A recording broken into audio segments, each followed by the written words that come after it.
안녕하십니까. 미래문화연구원장 이대현 박사입니다. 벌써 한 3, 4개월이 지났습니다. 미래문화연구원 TV를 개설하고 제가 그동안 한 10개? 한 조금 넘는 정도의 그 동영상을 올렸습니다. 아마 여러분들께서 이런 궁금증을 갖고 계실지도 모르겠다라는 생각이 듭니다. 미래문화연구원이라는 곳이 소개한 동영상을 보면 약간 성격이 좀 독특한 것 같은데 왜 신앙에 대한 얘기만 계속 이렇게 동영상을 올릴까라는 생각을 아마 가지시는 분도 계실 것 같습니다. 개인적인 어떤 경험에서 이런 것이 필요하다는 생각을 했기 때문인데요. 제가 그동안 그 많은 분들하고 교제를 나누었습니다. 교제를 나누면서 그런 분들 중에서는 굉장히 신앙에 열심이고 하나님을 사랑하고 또 나름대로의 어떤 영적인 지향점을 가지고 신앙생활을 하시는 정말이지 귀하신 분들이 많습니다. 그런데 그런 분들하고 그 대화를 나누고 오랜 동안 교제를 하다 보니까 제 마음속에 느껴지는 약간의 아픔 같은 것이 있었어요. 그게 뭐냐면은 교회에서 수많은 훈련들을 받았음에도 불구하고 신앙의 기본적인 방향과 내용에 대해서 좀 잘못 알고 있거나 혹은 오해를 하고 있는 것이 상당히 많다라는 것들을 제 나름대로 발견을 하게 됐습니다. 그래서 만약에 우리 연구원의 TV를 처음에 개설하게 되면 신앙에 대해서 기본적인 방향을 잡아주는 그런 신학적인 내용을 너무 깊이 들어가지 않더라도 기본적인 내용들을 좀 다룰 필요가 있겠구나라는 생각을 했습니다. 그래서 그런 내용들을 올리게 됐다는 것을 여러분께 말씀을 드리고요. 제가 지난주까지 이제 그 하나님의 창조 그 세계 창조의 어떤 결론에 대해서만 설명을 해드렸습니다. 창조의 기사 속에서는 죄라는 것이 없었고요. 하나님의 뜻과 하나님의 은혜만이 흘러넘쳤기 때문에 모든 피조 세계가 생명과 풍요의 역사를 경험할 수 있었습니다. 그것도 사람을 통해서요. 자, 그 다음에 이제 넘어가게 되면 그렇다면 이 세상에 왜 이런 그 험악하게 되고 죄와 범죄가 판을 치게 되는 이런 세상으로 변하게 되느냐 하는 내용으로 넘어가려면 이제 우리가 타락의 부분들을 다루게 되는데요. 창세기 3장과 4장의 내용을 우리가 다룰 수밖에 없습니다. 그런데 이제 그 넘어가기 전에 우리가 한번 정리할 필요가 있지 않을까, 지금까지 우리가 공부했던 내용들을 정리할 필요가 있지 않을까라는 생각을 했습니다. 그래서 오늘은 살짝 정리하는 시간을 가질까 합니다. 네. 제가 이제 처음에 시작을 하면서 정말 귀하신 분들임에도 불구하고 하나님을 사랑하고 나름대로 정말 영적 지향성을 가지고 귀한 마음으로 여러 사역들을 섬기기도 하고 교회를 섬기기도 하는 분들을 만나면서 안타까움이 있었다고 말씀드렸잖아요. 신앙에 대한 전적인 구부러진 오해는 아닙니다만은 아주 기본적인 측면에서 살짝 오해가 있었다라는 말씀을 드렸습니다. 그래서 이 앞전에 제가 올린 동영상들은 그러한 기본적인 오해를 교정해주기 위한 어떤 그런 내용들이라고 보시면 될 것 같아요. 가장 기본적으로 제가 진리가 뭐냐는 말씀을 제가 드렸잖아요. 진리라는 것은 어느 특정한 시대와 상황 속에서만 참이고 그 시대를 변하거나 혹은 그 장소를 옮겼을 때는 적용되지 않는 것이라면 그건 진리가 아닙니다.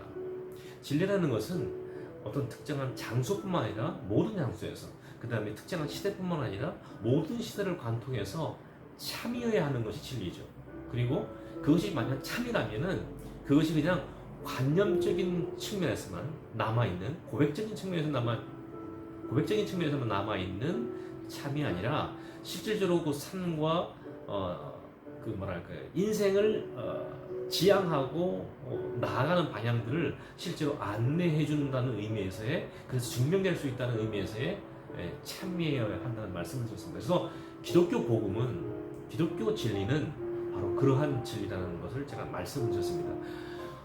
그거 당연한 거 아닙니까? 라고 말씀하실 수도 있어요. 네, 어떤 분 굉장히 상식적인 말이죠. 그런데요, 이 상식적이고 당연한 진리를 믿고 따른다는 분들의 신앙생활의 내용의 면면을 보면은 우리가 흔히 말하는 종교생활, 그러니까 뭐죠? 교회생활, 교회 관련된 생활 내에서만 적용되는 진리로 머물러 있는 경우가 굉장히 많습니다. 이러한 그 교회 내에서의 그만 적용되는 진리로 한정된, 그러니까 한정된 것은 이미 진리가 아닌 거예요. 우리가 진리라고 고백한다 할지라도 한정된 것으로 작동하는 것은 이미 진리가 아닌 겁니다. 그러다 보니까 그것이 뭐죠? 일상에서 자기 생활을 통제하거나 방향을 제시거나 할 때 그것이 작용하지 않는다는 거예요. 이 너무 안타까운 일입니다. 하나님을 주인으로 고백하고요, 하나님을 내 삶의 왕으로 모신다고 얘기를 해요. 그러나 정작 일상의 삶 속에서는 그 하나님을 통해서 우리에게 주어진 진리가 실제적으로 우리 삶을 안내하고 인도하는 진리로서 활용되지 않고 있다면, 작용되고 있지 않다면 진리가 아닌 것이죠. 그렇기 때문에 여러분들이 나는 진리를 믿습니다 할 때, 기독교 신앙의 진리를 믿습니다라고 할 때 그것이 실제로 여러분들의 삶에 작동하고 있는지를 살펴보셔야 됩니다. 우리가 교회로 모이는 것은요, 우리가 진리를 진리로 배우고 진리로 습득하기 위해서 모이는 것은 분명한 사실입니다. 그러나 그것이 교회 안으로 갇혀 있는 것이라면 의미가 없습니다. 우리가 교회로 모이는 까닭은요, 우리가 하나님의 성교적 백성 공동체로 교회로 모이는 까닭은요, 그 모여서 배우고 습득한 진리됨이 우리가 흩어진 우리의 삶 속에서요, 진리로 표현되고 증명돼서 이게 선교적으로, 복음적으로, 전도적으로 증명되기 위해서 우리가 모이는 겁니다. 그런 의미라서 뭐죠? 흩어지기 위해서 모이는 겁니다. 흩어지기 위해서 모이는 거예요. 선교로 흩어지기 위해서 모인다는 것을 우리가 명심하실 때에 우리의 진리됨이 과연 어느 수준까지 있는지, 어떻게 작동되고 있는지 우리가 한번 돌아볼 필요가 있다는 생각이 듭니다. 자, 진리에 대한 오해가 그럼 왜 진리에 대한 오해로 머물러 있느냐 하면요, 사실은 복음이 뭐냐라는 것에 대한 기본적인 오해가 잘못되어 있기 때문입니다. 우리가 복음을 얘기할 때요, 어떤 측면에서 얘기하냐면 우리에게 복된 것이 무엇이냐를 헤아려서 이것이 복음이냐 아니냐를 헤아리는 경향이 있습니다. 그 기독교 진리라고 접목을 시켜볼까요? 우리가 예수 믿고 천당 가기 때문에 이것이 진리인 거예요. 이것이 내게 복음이 되는 거예요.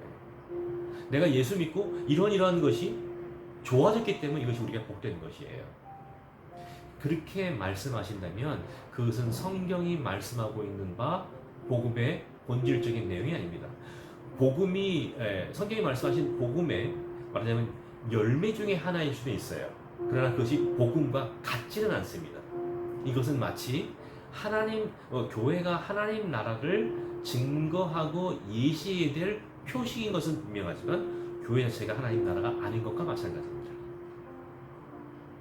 자, 여러분들 그 복음이 내게 복되고 내게 유익됨의 복음이라면요, 여러분들 불교를 믿는 사람들이 혹은 불교의 다른 종교들을 따르는 모든 사람들이 결국은 구하는 것의 핵심에는 뭐가 자리 잡고 있는 줄 아십니까? 내게 이것이 얼마나 유익된 것이 자리 잡고 있어요.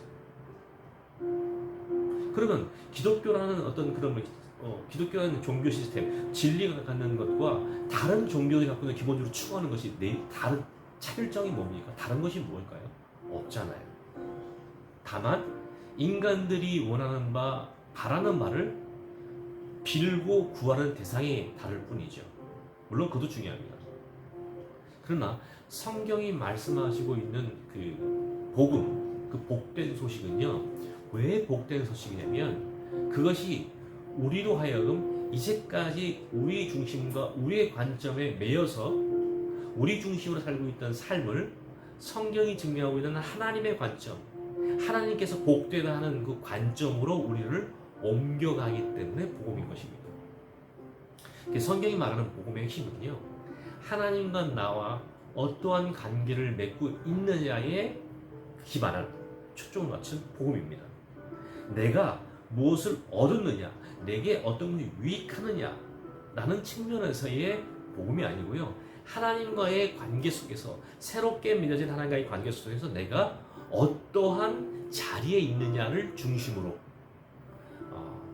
복음을 평가를 해야 됩니다. 그렇기 때문에요, 타종교와 기독교 복음과의 근본적인 차이점 중에 하나가 뭐냐면, 기독교 안에는 하나님과의 관계를 회복하기 위한 십자가가 존재한다는 겁니다. 십자가는 뭡니까? 고난입니다. 십자가는 뭐의 상징이에요? 순환의 상징이에요. 그러니까 순환을 뭐랄까요? 이 순환을 피하지 아니하는 것, 순환과 직면하는 것, 그걸 통해서 하나님과의 연결을 회복하는 것이 이것이 기독교 복음의 핵심이에요. 그러니까 복음의 핵심은 뭐예요? 하나님과의 얼만큼 내가 가까운 관계를 맺고 있느냐에 초점 맞춰 있다는 거예요. 그러니까 다른 종교, 내가 중심에서 내게 어떤 것이 유익하느냐의 측면에서 설정하는 것이 아니라 하나님과의 관계 속에 내가 얼마큼 하나님께 접근해 있느냐로 복음의 내용을 측면한다는 뜻에서 복된 것의 의미를 따지는 의미에서 기본적으로 기독교 신앙이 갖는 진리됨이 갖는 그 요소는 다르다는 겁니다. 이것을 좀 우리가 기억할 필요가 있습니다. 그리고 또 우리가 하나님에 대해서 참 오해하고 있는 부분이 많은데요. 우리가 하나님을 여러 가지 말로 우리가 설명하고 묘사하지 않습니까? 예. 근데 저는 이제 뭐라고 말씀드리냐면 하나님을 성경에 등장하는 하나님을 한 가지 형용으로 묘사한다면은 저는 이렇게 표현합니다. 은혜의 하나님이다라고 생각을 합니다. 그렇게 표현하고 싶어요. 왜냐면요, 신구성경 전체를 통해서 하나님이 그 움직여 나가시고 또 하나님이 역사하신 그 패턴을 보면요, 하나님께서는 우리로 하여금 아까 말씀드린 복음의 내용이잖아요. 하나님과 가까이 하나님의 관계 속으로 하나님과의 인접한 관계 속으로 끌어들이는 일들만 하시려고 했어요. 왜냐하면 제가 창세기를 통해서 소개해드린 것처럼 하나님과 연결되었을 때, 하나님과 연결되었을 때만이 우리가 하나님의 은혜와 하나님의 축복을 마음껏 누릴 수 있기 때문입니다. 그래서 뭐 성경에 보면 있잖아요. 강제적으로 막 징계하시고 때로는 치시고 뭐 이런 것들 나오잖아요. 근데 그 동기를 보면 뭐냐면 하나님과의 관계를 회복시키게 하기 위한 하나님의 열심의 노력이에요. 안타까움의 표현이에요. 마치 부모가 자녀들이 잘못되었을 때, 너무 잘못했을 때 너무 속이 상해서 매를 들기도 하고 꾸중하기도 하는 것처럼 이스라엘을 향해서 하나님 백성을 향해서 하나님께 징계의 칼을 드시는 경우에는 뭐냐면 그렇게 해서라도 하나님께 돌이키게 해서 하나님과의 관계를 회복시킴을 통해서 그래야만이 하나님의 은혜를 마음껏 누릴 수 있기 때문입니다. 그래야만이 우리가 아브라함이 될 수 있고요. 그래야만이 우리가 모세가 될 수 있고 그래야만이 우리가 선지자 사명을 우리가 감당할 수 있고 그래야만이 열방의 빛으로서의 우리의 역할을 감당할 수 있기 때문입니다.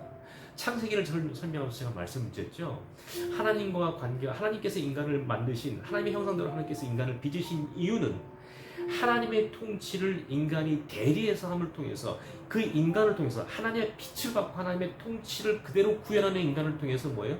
피조 세계가 풍성하고 아름답게 하나님의 은혜의 그 은혜의 영광을 나눌 수 있게 하기 위함이라고 그랬잖아요. 근데 그 인간이 자꾸 하나님과 멀어지고 하나님과 멀어져서 자기를 추구하게 되면 하나님께서는 하나님을 이 은혜와 축복의 통로를 열어줄 수가 없는 거예요. 왜요? 자기 멋대로 자기 마음대로 자기 본의로 살고 있는 인간에게 하나님의 축복의 통로를 열어버리면 하나님의 은혜 통로를 열어버리면 그래도 괜찮은 걸로 할 거 아니에요. 열어줄 수가 없는 것이죠. 그래서 제가 아마 말씀을 드리면서 이런 말씀을 드렸던 것 같아요. 우리가 축복처럼 보이는 축복은 쉽게 이해할 수 있고 저주처럼 보이는 저주도 쉽게 이해할 수 있지만 저주처럼 보이지만 축복인 것을 우리가 분별하기 어렵고 축복처럼 보이지만 사실상 저주에 가까운 것들을 구별하기는 너무 어려워요. 그래서 우리의 영적인 싸움은요, 우리가 하나님께 가까워지는 진리에 접근하는 것, 하나님과 정말 우리 이 복음이 우리가 복음되게 하기 위해서는 어떤 면에서는요, 저주처럼 보이는 축복을 분별해내고 축복처럼 보이는 저주를 분별해내는 영적인 이 시각이 필요하기 때문에 그렇습니다. 자, 여러분, 제가 아주 짧은 시간이죠. 이 짧은 시간 동안 하나님이 제가 지금까지 한 넉 달, 세 달에서 넉 달 동안 소개해드렸던 신앙의 내용들을 아주 간단하게 요약해 드렸습니다. 여러분들, 이 간단한 내용이죠.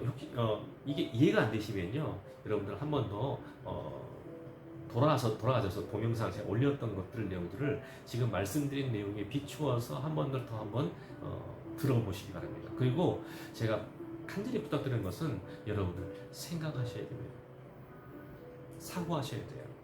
무엇이 옳은 것인가, 무엇이 틀린 것인가 분별하시는 노력을 하셔야 됩니다. 하나님께서는 우리를요, 지, 정, 의를 가진 총체적인 인간으로 우리를 창조하셨습니다. 그러니까 지라는 것은 뭐죠? 옳고 그름을 판별하는 이성적인 영역입니다. 정은 뭐죠? 우리 감정적인 감성적인 부분이에요. 그다음 의지 부분입니다. 우리가 하나님을 신앙할 때는요, 이 중에 어느 하나만을 충족시키고 하나만을 활용하는 것이 아니라 이 세 가지 모든 것들을 우리가 하나님 앞에 그 초점을 맞추도록 해야 됩니다. 그래서 우리가 바로 이해하고 알아야 된다는 것은 어떤 측면에 관련된 거냐면 이 지적인 영역과 관련된 겁니다. 그래서 여러분들 그러나 또 어떤 경우에는 너무 지적인 것을 추구하다 보면 이 정적인 것을 놓쳐버리는 경우가 있어요. 우리 한국의 성도분들을 보면 이 정적인 것에 지나치게 매몰되어 있고 이 지적인 부분과 이 의지적인 부분을 이렇게 옆으로 제껴놓는 경우가 많습니다. 또 어떤 경우에 지적인 것에 치우친 분들은 의적인 것을 동원해서 이 지적인 것들과 연결시키는 부분도 있지만 상당 많은 이 정적인 부분을 그냥 또 도외시하는 경우도 종종 발생하는 것을 볼 수 있습니다. 그렇지 않습니다, 여러분들. 하나님 앞에서 우리가 총체적으로 나가는 우리의 통합적인 신앙이라는 것은 지, 정, 이 세 가지가 한꺼번에 동원된, 그래서 이것이 우리 삶 속에서 적용되는, 의지적으로 나타나는 이런 것들의 신앙의 모습이 됩니다.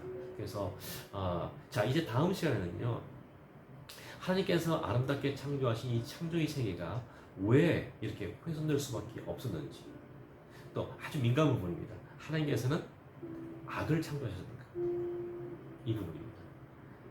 그렇지 않다면 어떻게 해서 지금 이 세상에 이렇게 악이 관영하고 그 다음에 이렇게 선한 사람들이 선한 그것에 혜택을 누리지 못하는 이런 시대로 변해왔을까 라는 것들에 대한 기본적인 내용들을 아마 한 시간 한 번의 동영상으로는 불가능할 것 같습니다. 아마 두세 개 정도의 동영상으로 동원해서 창세기 3장과 4장을 중심으로 소개해 드리도록 하겠습니다. 자, 제가요, 이런 기본적인, 어떻게 보면 이게 이제 기독교 세계관, 성경적 세계관을 아주 짧게 지금 제가 동영상 한 열 몇 개를 통해서 설명해 드리고 있는 것인데요.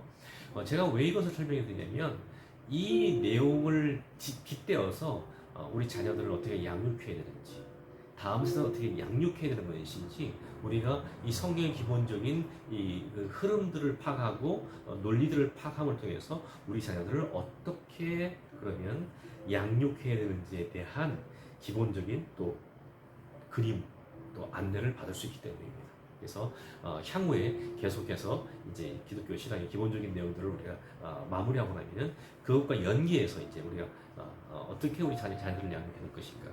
제가 말씀드린 자녀 양육은 교회 안에서 신앙교육 얘기를 하는 게 아닙니다. 네, 교회 안에 신앙교육 물 포함되지만 그게 아니라 그 아이들이 살아갈 세상 속에서 어떻게 그리스도인으로서 진리를 수행한 자로서 당당하게 살아나갈 수 있느냐 하는 부분들을 아마 다루게 될 겁니다.